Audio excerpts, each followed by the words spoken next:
ভারী বৃষ্টিতে ব্যাপক ক্ষতির মুখে ধান ও সবজি চাষ। বিঘার পর বিঘা জমি জলের তলায়। সারি সারি পেঁপে গাছের গোড়ায় জমে জল। নষ্ট হতে শুরু করেছে কাঁকরোল, ওল, ঝিঙে, বিভিন্ন সবজি। এই পরিস্থিতিতে শুধুমাত্র চাষের উপর নির্ভর কৃষকদের চিন্তা বেড়েছে। প্রচুর টাকার ফসল ক্ষতির আশঙ্কায় রাতের ঘুম উড়েছে তাদের।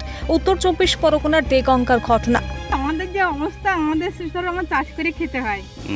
আমাদের এখন ধান যে না রুটি পারি, কি করে খাবো আমরা? এই চিন্তায় এখন মাথা খারাপ যাচ্ছে, রাত্রে ঘুমও হয় না। আরে ফসল পাতি সব জলে ডুবে গিয়েছে, পেঁপে গাছ, কাঁকরোল গাছ সব মরে যাচ্ছে। বৃষ্টিতে ওই নষ্ট হয়ে যাচ্ছে। চাষবাস তো প্রায় সব ফসল প্রায় এখন সব মরে যাবার লক্ষণ সব। এখানে কি কি ফসল চাষ হয় এই মাঠে? এ মাঠে বেশিরভাগ কাঁকরোলের চাষ হয়, ওলের চাষ হয়, ঝিঙের চাষ হয়। এই কাঁকরোল, নেনুয়া, যা সবজি আছে সব নষ্ট হয়ে যাচ্ছে। এইভাবে যদি করা হয় কিন্তু আমরা তো সেই আকাশের যে অবস্থা, কিছু করার নেই। আর এই যে বিল লিজ নেওয়ার পরে ওখান দিয়ে জলের লাইন খারাপ হয়ে গেছে। প্রতি বছর বর্ষায় ক্ষতির সম্মুখীন হন বিভিন্ন জেলার কৃষকরা।